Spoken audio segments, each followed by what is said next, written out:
All right, my friends, very excited. We're going to talk about love languages. We're going to talk about love languages and the way in which they can help us grow in communion and respond to God's grace.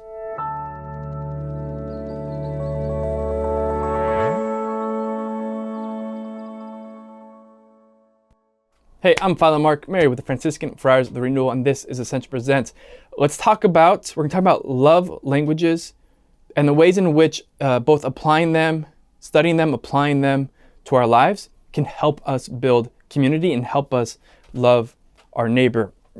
First of all, a reminder that the ordinary work of the Spirit is always to move us towards communion. This is the work of God to make us one family, that we may be one as the Father and the Son and the Holy Spirit are one. And a set of tools, when applied well and understood well, to help us respond to this invitation, this prompting of the Spirit to communion, is this concept called love languages. And they're pretty popular in a lot of circles, in Catholic circles at least, kind of like people study and talk about temperaments, and they talk about love languages. And what we're going to talk about in this video is the one most important for me truth that these express that can really, really help us in loving others well.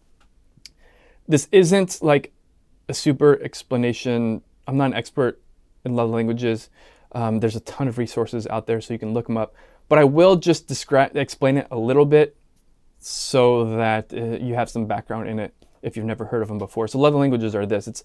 It's these ways in which we either express and or receive love, affirmation, affection, gratitude, etc. And the five are generally this. It's words of affirmation, gift, quality time, touch, works of service. Again, words of affirmation, quality time, gift, touch, works of service. And the principle is generally this, is the way in which you like to express love and affirmation is usually the way in which you receive it. It's good personally for you to understand yourself a little bit. How is it you like to express gratitude and love, and how is it you like to receive it? It's good for this reason. For one reason, we're building up to the most important reason. Somebody else may not be a person of words of affirmation. Like they may be doing all of this work behind the scenes and not saying anything to you. And because you're a words of affirmation person, like you might feel not loved, you might feel not affirmed, you might feel like they don't really care about you. But they're doing all this stuff behind the scenes, and in their mind and their heart, they're doing all this to love you, right?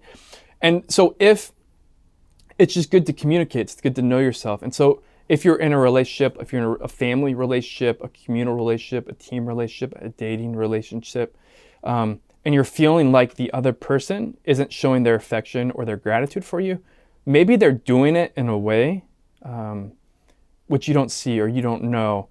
And it's good for you to express to them, like, so just so you know, like, I'm really grateful for all of these things you're doing behind the scenes. I'm really grateful for the gifts you've given me here, there, whatever. But for me, like, I really just need to hear explicitly, thank you. Or I need to hear that you love me. I need to hear that you care for me.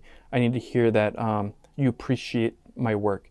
So to be able to understand it and to communicate it is really helpful for building communion. And that is worth talking about in a Christian in these videos, because where there's a lack of communication, there can be a lack of communion. There can be division, which is working against the gospel and working against the spirit of communion. And so if you're in a situation and you're starting to feel anger, resentment, judgment towards another because you don't feel like they are expressing their gratitude to you well, or affirming you well, or loving you well, maybe the right thing to do, instead of getting angry about it internally, is express externally an invitation to affirm you, to love you in your love language. But what's even more important is this, is what love languages teach us is the authentic meaning of love. Like Pope Benedict has this I've said it before, but it's super beautiful. Love is an exodus from me to you. At the end of the day, what we have to get at with our coworkers, with our family, with our friends, with our significant other, is learning how it is that they receive love, how it is that they know that they're appreciated, they're loved, they're rejoiced in, they're cared for, they're thought of in a particular way, and loving them according to the language of love that they speak, and loving them how they need it, even though that might not be how we express it, even though that might not be what we want to do. Like, for example, maybe you're not a words of affirmation person. Maybe you feel like words can be empty, and what really matters are works of service, because what really matters is action. And you may have a history of people saying things and not responding to it. So words of affirmation don't mean much to you, and you feel like they shouldn't mean much to others. But if you have somebody in your life, if you have, again, a friend, a child, a boyfriend or girlfriend who needs to hear that you care for them, that you love them, you need to say to them that you care for them and that you love them.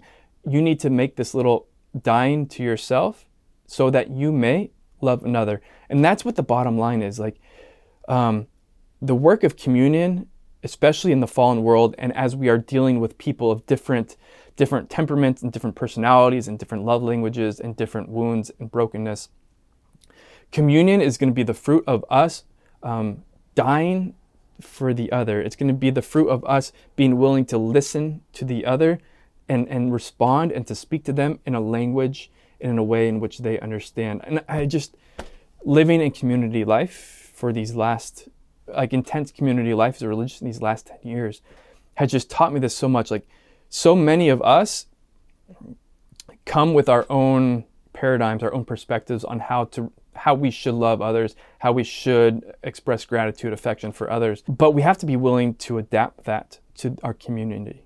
And so we have to listen to the other. And even if it can be a little bit contrary to our immediate kind of inclinations, we need to be able to grow, to die to self, so that we can love another in the way in which they best receive love. Let's invite God's grace into it. It's a really natural thing, communion, but it also is, of course, like 100% supernatural. We have the grace of God at work in us, strengthening us and inviting us to radical, heroic love. All right. Thank you for watching. Remember, we are pilgrims on this earth. Somos peregrinos, but poco a poco, little by little, vamos a llegar. We're going to make it. Thank you so much. And with a little shout out to my family. Mom and dad and grandma and everybody back home. I love you very much. Thank you for everything.